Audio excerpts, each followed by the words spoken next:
Hello everyone, कैसे हैं आप सब। आई होप आप सब ठीक होंगे।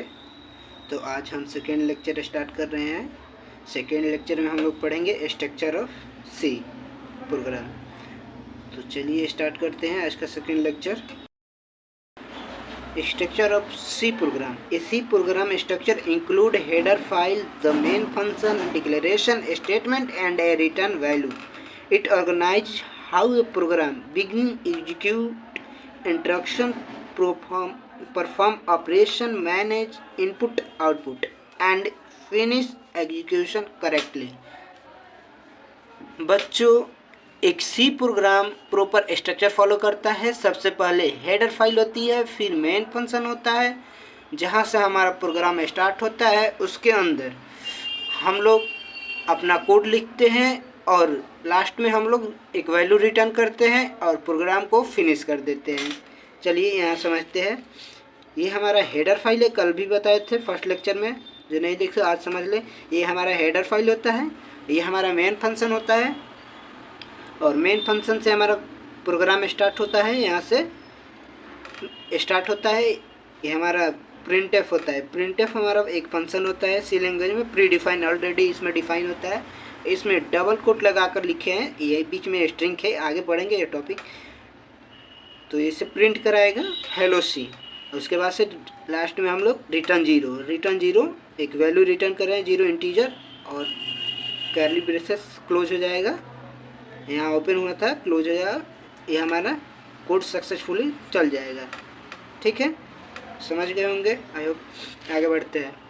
वेरिएबल क्या है, चलिए इसको भी समझते हैं एक इजी वे में। Variable is a name, memory location you to store data value that may change executing, sorry यहाँ एग्जीक्यूटिंग नहीं रहेगा, चेंज ड्यूरिंग एग्जीक्यूशन.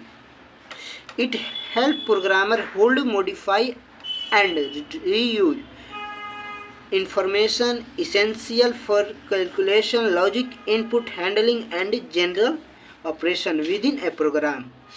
तो चलिए इसको भी समझ लेते हैं। इसका मतलब क्या होता है।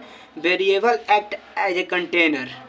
वेरिएबल एक्ट करता है बेसिकली एक डब्बा की तरह, जिसमें हम कोई भी वैल्यू स्टोर कर सकते हैं। जैसे कि यहाँ इंटीजर, एक इंटीजर डेटा टाइप होता है। आगे पढ़ेंगे इसको भी। जो हमारा एज है ये वाला, ये हमारा डब्बा है जिसमें हम क्या स्टोर किए हैं, 20 को स्टोर किए हैं, 20 को स्टोर किए इसमें एज में। ठीक है, और एज को स्टोर कर चुके हैं। अब प्रोग्राम के बीच हम इस वैल्यू को एक्सचेंज भी कर सकते हैं, अपडेट भी कर सकते हैं। जैसे एज यहाँ हमारा 20 था, अब एज को यहाँ हम क्या कर दिए हैं, अपडेट कर दिए एज के अंदर। अब भी कभी भी प्रिंट कराएंगे यहाँ पे तो हमारा क्या आएगा, 12 आंसर आएगा, प्रिंट करेगा। ओके, तो यहाँ तक आप लोग आई समझ गए होंगे। आगे बढ़ते हैं।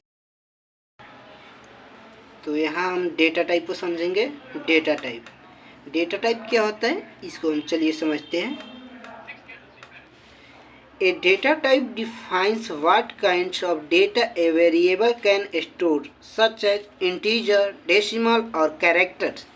It determines memory uses, value range, format and the operations allowed on the storage information within a program. इसको चलिए समझते हैं। इसका मतलब क्या होता है, बता रहे हैं आप लोगों को। डेटा टाइप बताता है कि वेरिएबल में किस टाइप का डेटा रखा हुआ है।